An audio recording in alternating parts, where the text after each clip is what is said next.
Bom dia, tudo bem? Vamos fazer nossa agenda de reforma íntima do dia 22 de janeiro de 2026. Reflexão e vivência em torno do Evangelho.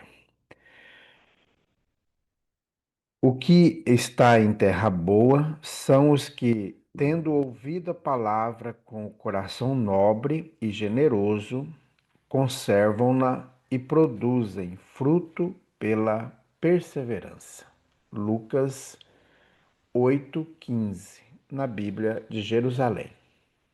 Meta do mês: cultivar a perseverança e combater a desistência. Perdoar é olvidar a sombra, buscando a luz. Não é dobrar joelhos ou escalar galerias de superioridade mendaz, teatralizando os impulsos do coração, mas sim persistir no trabalho renovador, criando o bem e a harmonia. Emmanuel, no livro Pensamento e Vida. Meta do dia: não desistir dos familiares queridos, mesmo que não correspondam ao seu carinho e dedicação. Sugestão para a prece: prece de amor a Deus.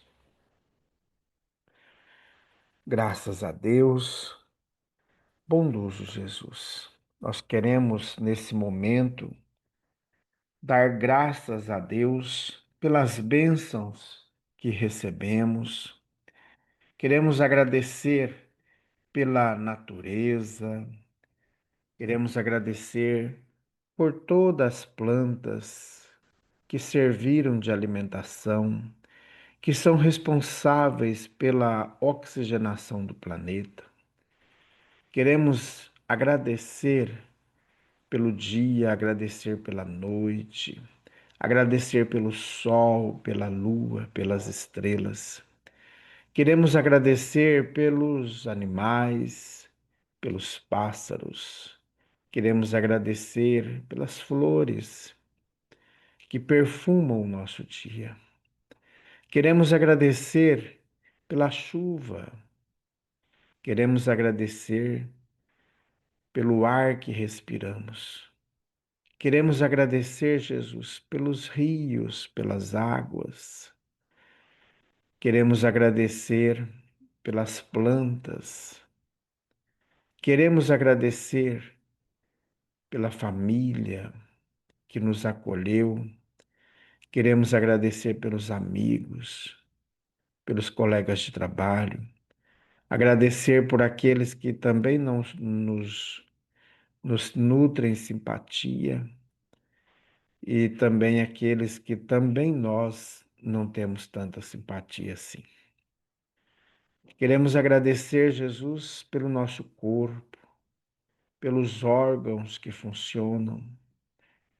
Queremos agradecer pelas dificuldades que temos, pela enfermidade, porque através delas nós nos amadurecemos ainda mais. Somos gratos, Jesus, a Deus por ter nos criado. Graças a Deus, que Deus seja louvado.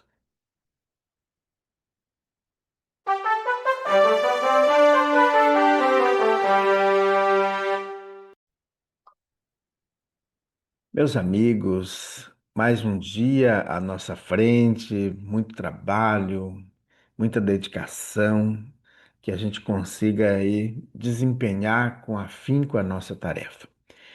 Queremos lembrar que sábado nós teremos o culto do Evangelho no lar. Nós iremos realizar o culto em algumas famílias que nós estamos entrando em contato que para fazer o culto, agendando com essas pessoas. E então venha participar com a gente. A gente vai iniciar às 7 da manhã, com o café da manhã, com as crianças que estarão lá.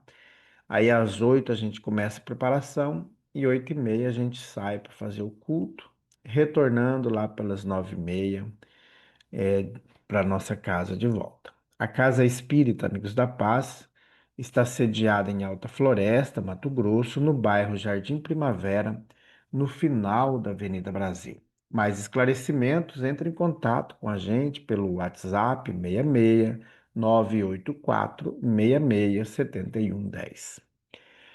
Meus amigos, no mês de fevereiro nós estaremos com as atividades da evangelização, nos preparando aí, nos organizando para essa tarefa, para que as coisas funcionem perfeitamente. Então, procure aguardar esses dias. Teremos também a Global Kardec, a Escola de Estudos Espíritas. Você quer conhecer o Espiritismo? Você quer desenvolver sua mediunidade?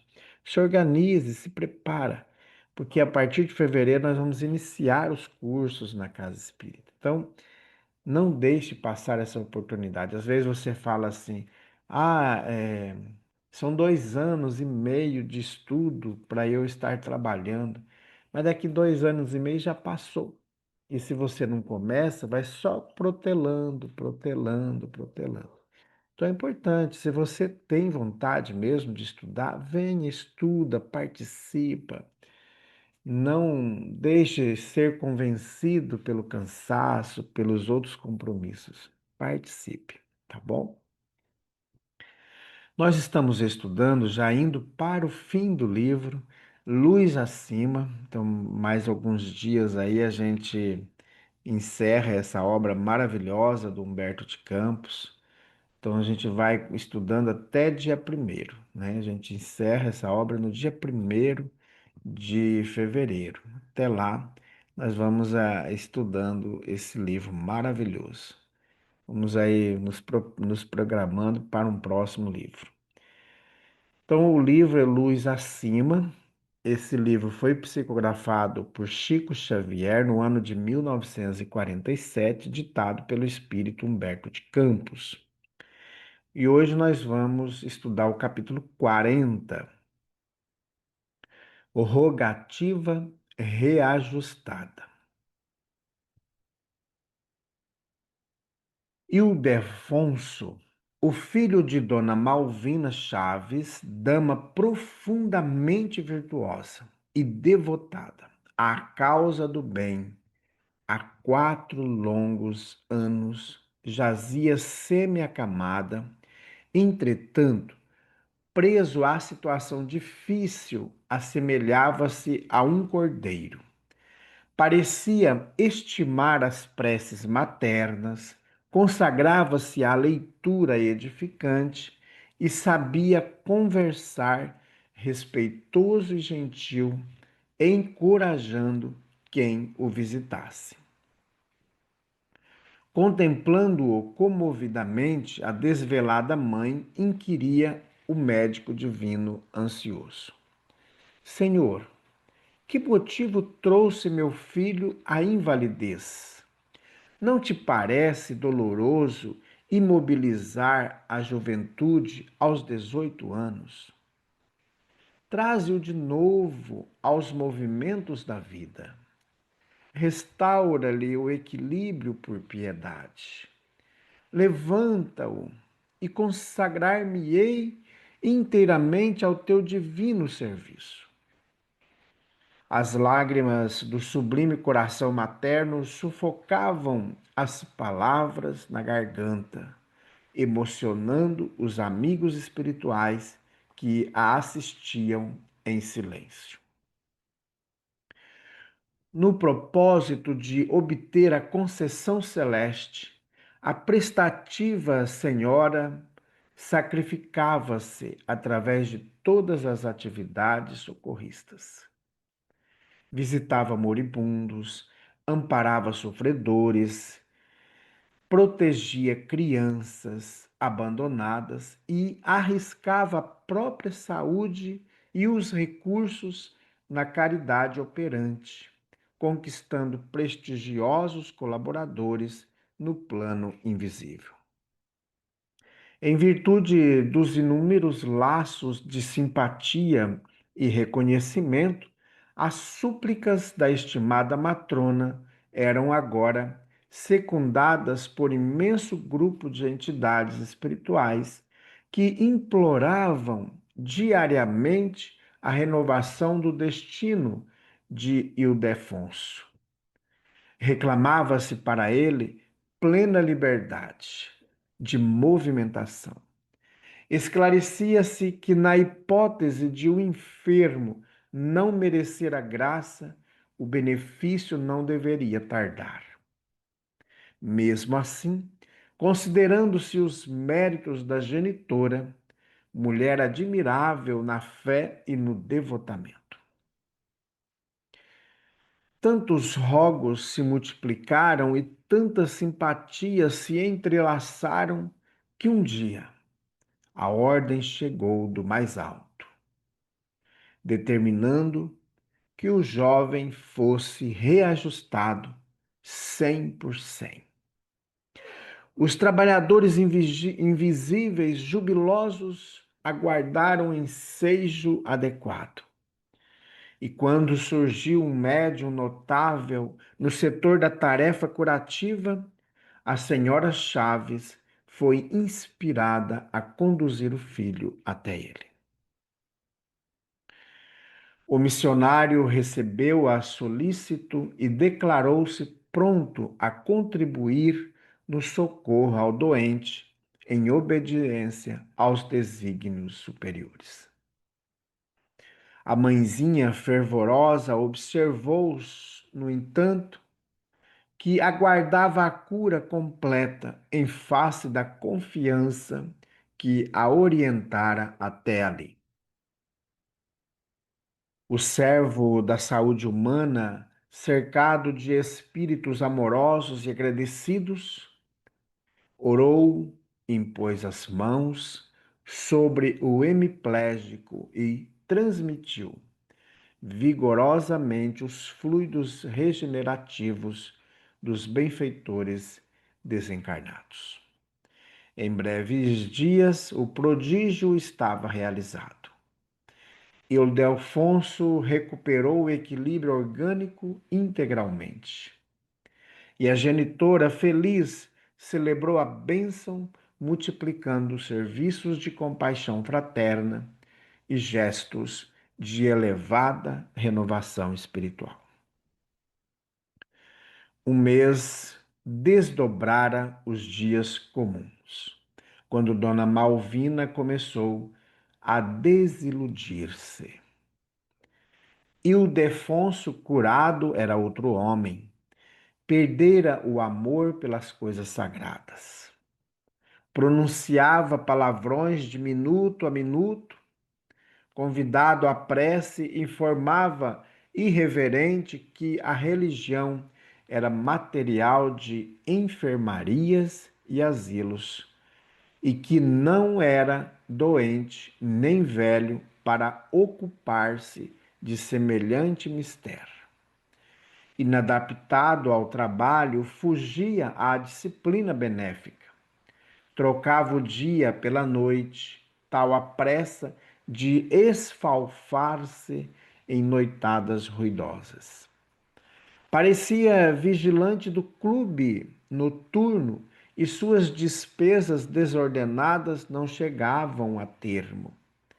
Se a mãezinha pedia reconsideração de atitudes, sorria escarninho, asseverando a intenção de recuperar o tempo que perdera através de espreguiçadeiras, drogas e injeções. Com 10 meses, era um transviado autêntico.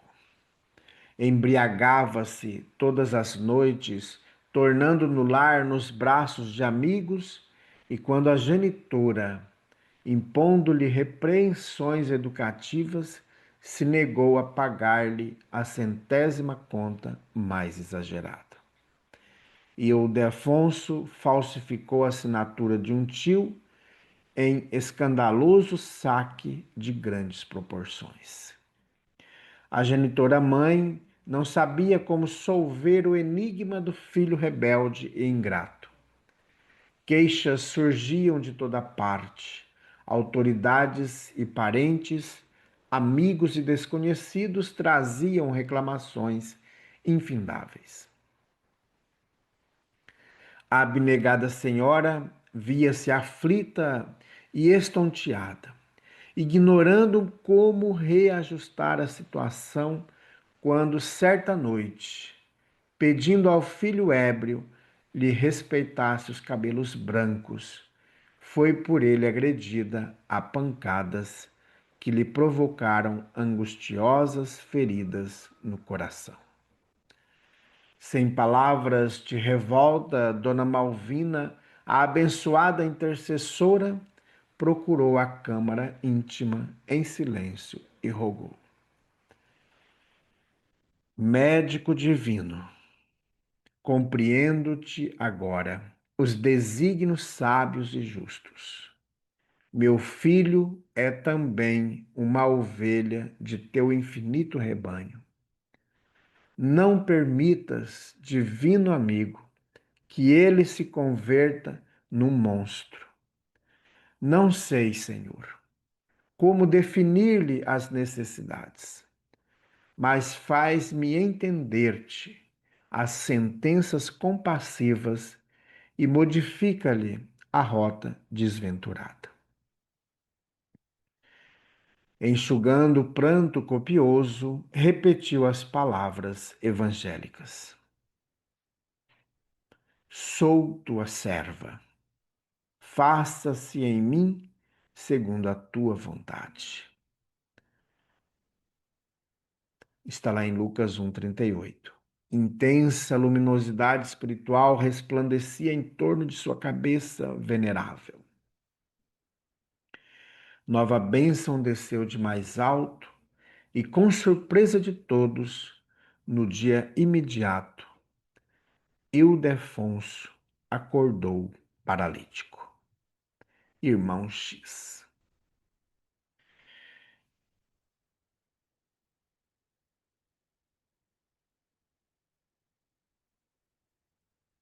Tá bom para você, meus amigos? Nós somos muito egoístas. Somos reclamões, queixosos, e a gente esquece de perceber que a dor que nos acomete é o grande freio que nós precisamos. Eu hoje, por exemplo, não peço mais a Deus a cura dos meus problemas, das dores, né? Eu peço simplesmente que me dê as condições mínimas para eu ser paciente, ser resignado diante do sofrimento.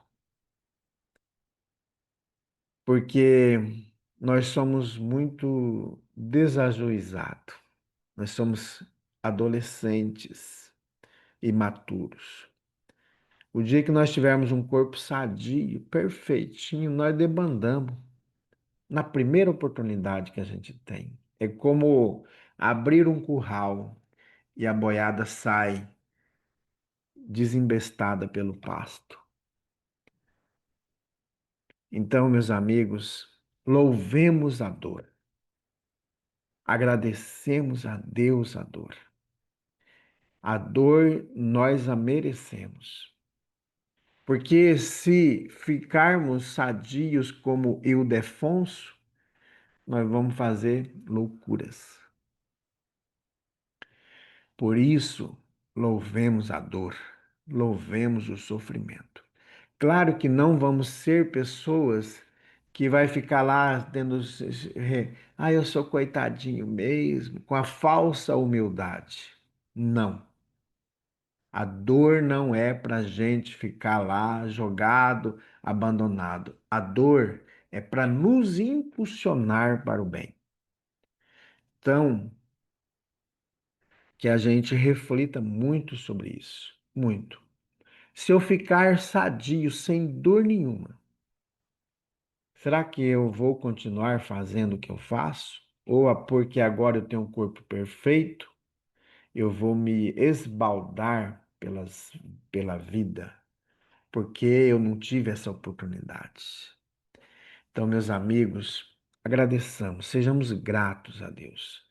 Outro ponto, eu sei que é difícil, muitas vezes nossos filhos partem antes de nós, e muitas vezes em situações muito difíceis, às, às vezes em acidentes de trânsito.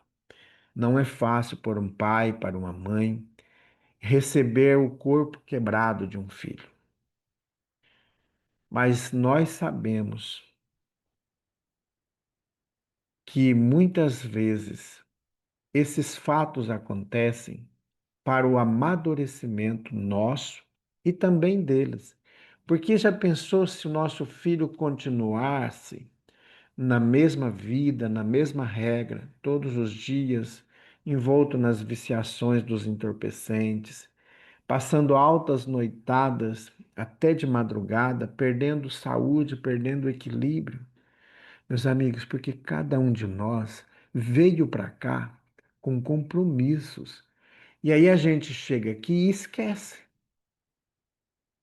Por que que a gente esquece? Porque a gente muda a sintonia.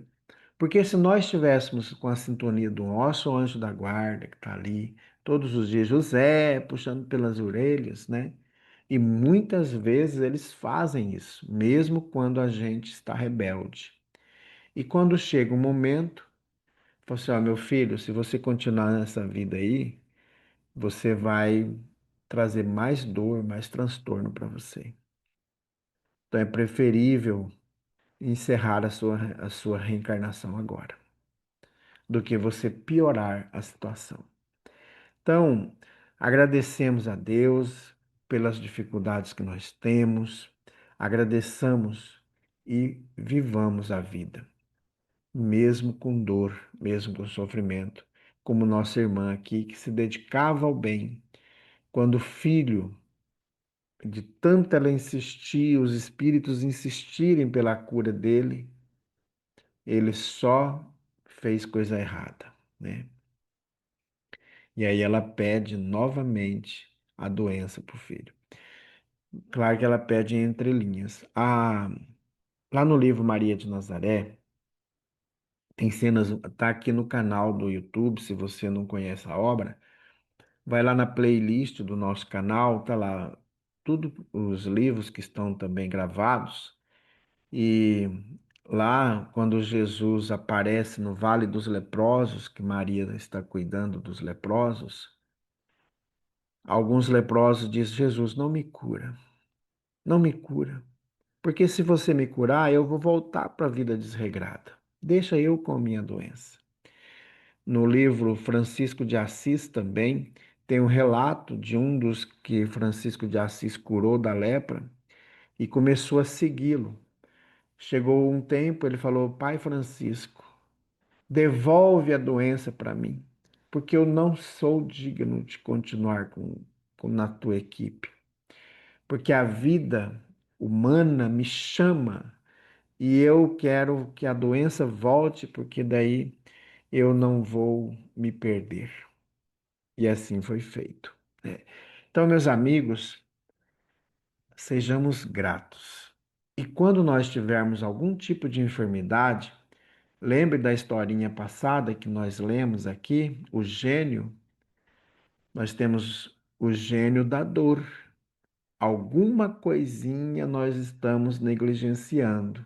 Então é importante a gente parar e pensar: o que que eu estou negligenciando para a dor estar me acometendo?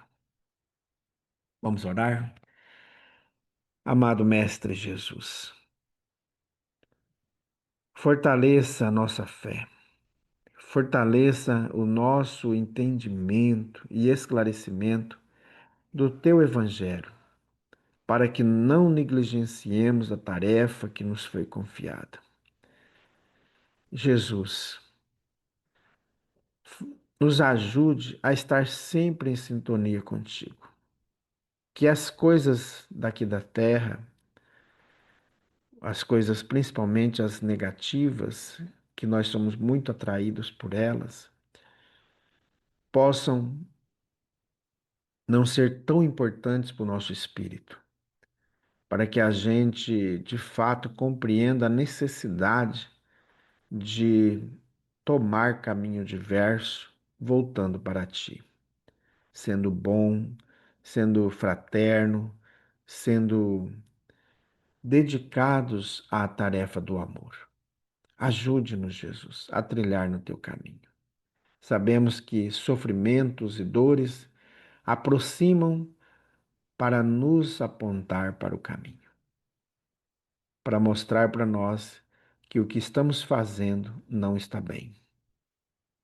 É com a mesma coisa quando nosso pai nos corrigia, às vezes ali com uma cintada, com um castiguinho aqui, um castiguinho acolá, para mostrar para nós que o que nós havíamos feito era errado. Então a enfermidade também nos aponta para esse destino. Vem, Senhor Jesus, habitar em nós. Graças a Deus, que Deus seja louvado. Meus amigos, tenhamos um dia maravilhoso, fiquemos em paz e que Deus nos abençoe.